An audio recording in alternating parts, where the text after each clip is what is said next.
at large, as a church, we are not getting everything. So we are not becoming everything that God wants us to become, simply because there are certain people who don't want to become what God has created them to be. You are stealing from us. You are stealing, you are depriving us every gifting and every anointing that God has deposited in you. No, I just want to go to church and go home. I don't want to bother anyone. That's theft and that's sin. Because God has given you those gifts not for shine but for service. So you are not serving us with the giftings and anointing that God has deposited in you. So you find us incomplete simply because you are missing the mark. You don't want to be bothered. You don't want to be bothered.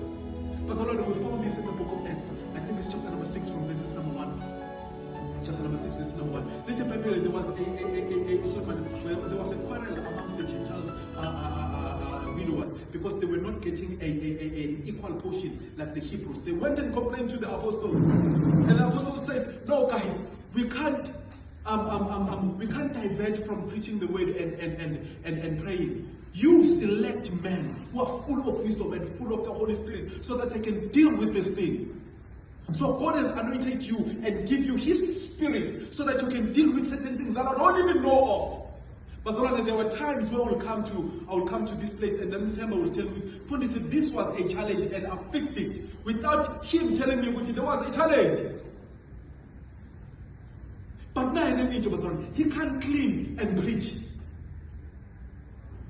Because if you will do these two things, it's either uzo clean kangcono angafundisi kangcono or uzo fundisa kangcono angaklini kahle. So when you come to church, now the students need us. This chair was cleaned by a person who was supposed to be preaching. And the reason why he's cleaning is simply because there is someone who's not walking in his calling. Because God has given you the gift of helps, but you are not doing it.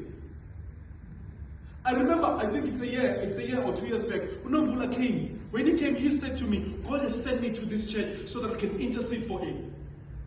I'm not sure if she's doing it, but she knows why she is here for. You came here and told me why God has sent you here. She called me and asked me questions about the church. So that when they give themselves to the vision, they will know and understand what they are giving themselves unto. Why are you here? There is something that God has deposited in you that you need to disperse. But you are sitting upon it.